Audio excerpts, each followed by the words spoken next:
plane crashed yesterday carrying 350 people. A plane crashed today and another will crash tomorrow. We're losing an entire generation of people. Don't get it twisted. These pharmaceutical settlements are a joke. Let me frame this for you.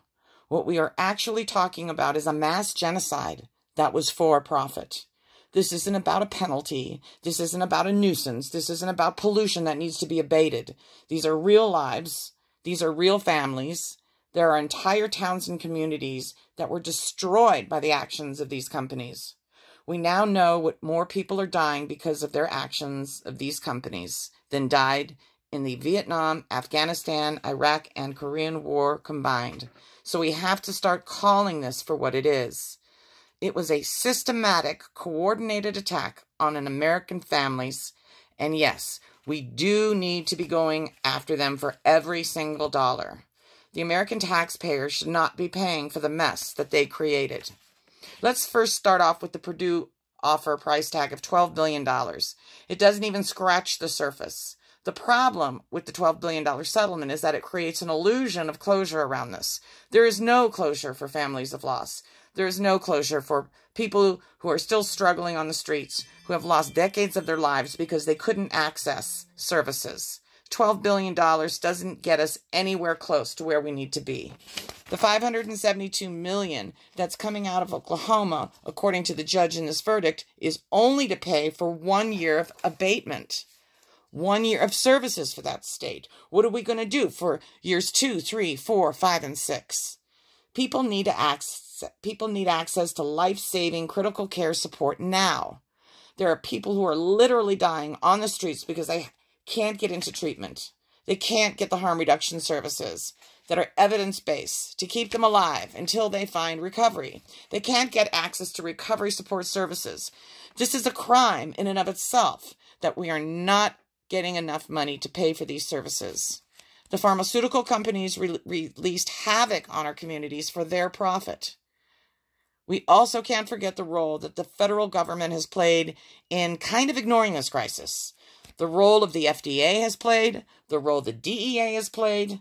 This was a coordinated attack at all levels in our community. So yes, we need billions of dollars. I would go as far to say hundreds of billions of dollars. So to Purdue and their $12 billion settlement offer, I say we should say no thank you and we will see you in court. It's not just pharma companies that are responsible. They are part of a much larger equation. But step 2, which is actually equally, if not more important than step 1 in getting this money, is how we're going to spend it. How we could get $1 trillion out of the pharmaceutical companies, but if we're not spending that money where it needs to be spent, then all of this work that I have done, that recovery advocates have done, families of loss have done from all around this country to hold these drug manufacturers and distributors accountable goes to a complete waste, and we actually risk that happening. Remember the tobacco settlements from the 1990s?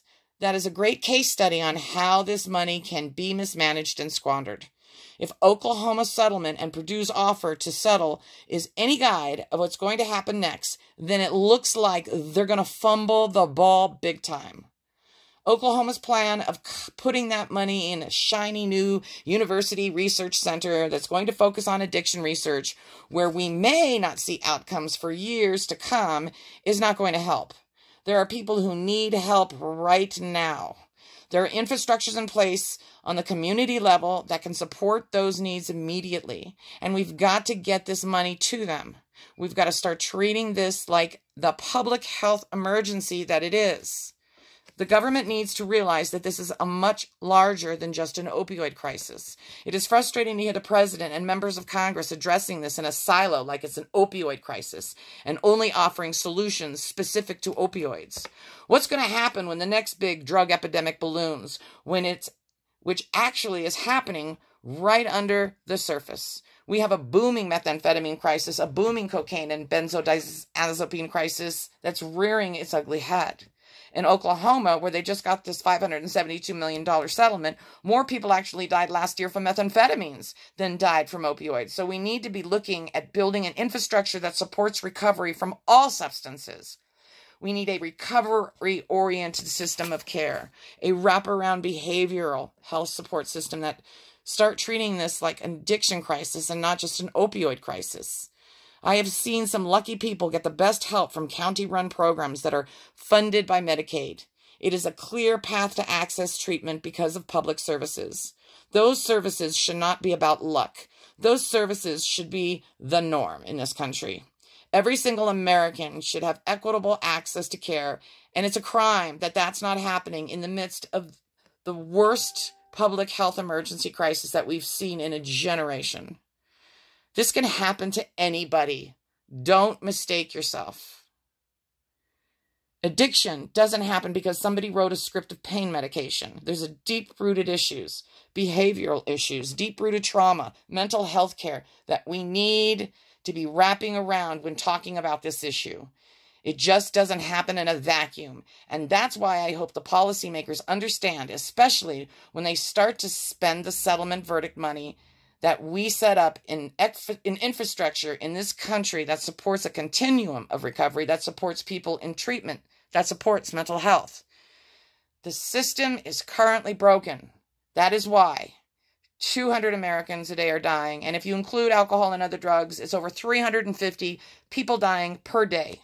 That number will keep skyrocketing until we get to the root cause and start from scratch. We've got to turn this whole system upon its head and start over because the system is broken.